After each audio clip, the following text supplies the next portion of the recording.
My question's for Julian Burnside.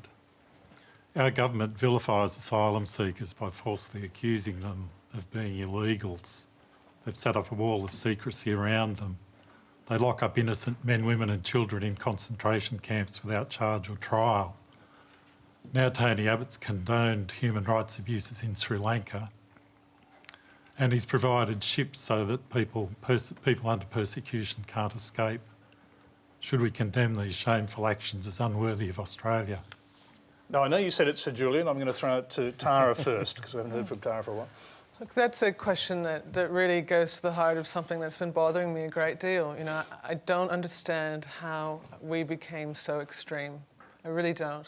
I've been in Australia for nearly 2 decades now, and last week I was very fortunate to be at Parliament House in my role as UNICEF Ambassador for Child Survival, speaking to Senate members of Parliament from all sides of politics. And these are passionate, real people who care about kids, who care about child rights. And I cannot understand how those people and how Australia in general has become a country so extreme where we lock up kids in detentions, where we separate a mother from her newborn infant when that infant is in neonatal intensive care. I've had a child in neonatal intensive care. I can tell you, to go without seeing her through the night would have killed me, you know?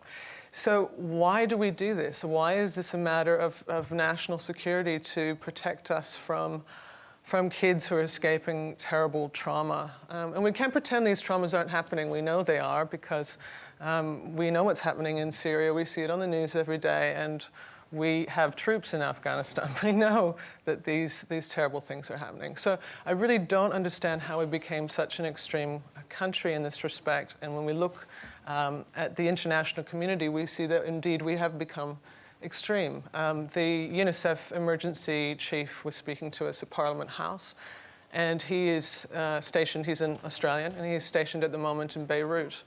And Lebanon, as a contrast, has an open border policy, and in a country where they have a total population about that of Sydney, they now have nearly 1 million refugees there from Syria, about half of whom are children. So about 1 in 5 people in Lebanon right now is a refugee, and they've got those people in the community, they're actually enrolling those kids into their schools as much as they can, and they're overburdened by this. So we look at that and we think, how did we get so extreme that we are greeting people who come here seeking help?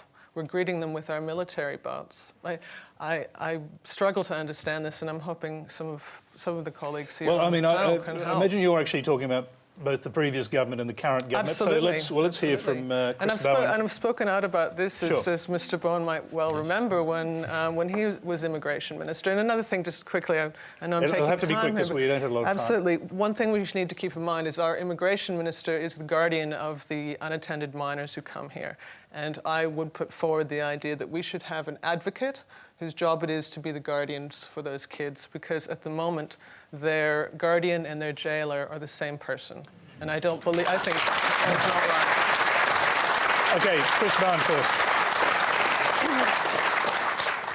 Well, look, as we all know, this is a terribly difficult issue, and we all want Australia to have as compassionate response as possible, but at the same time, save lives. And we've seen too many deaths at sea. You know, getting the call to say there's been another boat sink and there's children drowned. If you stand on Christmas Island and look at the memorial to Civex and see the names and the ages, 351 people died, majority of them children. Sometimes it's just blank with an age because they don't know the name of the child who died anonymously. That is a terrible, terrible problem that we need to fix, and it does take some tough decisions. Now, I would like to see Australia stick to its 20,000 humanitarian intake. That's something the previous government introduced. This government's taking it away because we can give more people a chance of a life in Australia. But I also do support what Julian would disagree with and Tara might disagree with, which are difficult decisions to try and discourage people to take those journeys to Australia by boat.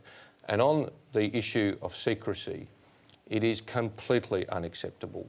I mean, being Immigration Minister is not the easiest job in the world, but you front up and you explain yourself and you let people know what's going on. For this government to say, we're not going to tell you what's happening in our detention centres, we're not going to talk about what's happening. We tried to tow a boat back, but it appears towing it back pulled the boat in half and we had to rescue everybody at sea, but we're not going to tell you about it. There is absolutely no excuse for not talking to the Australian people about that.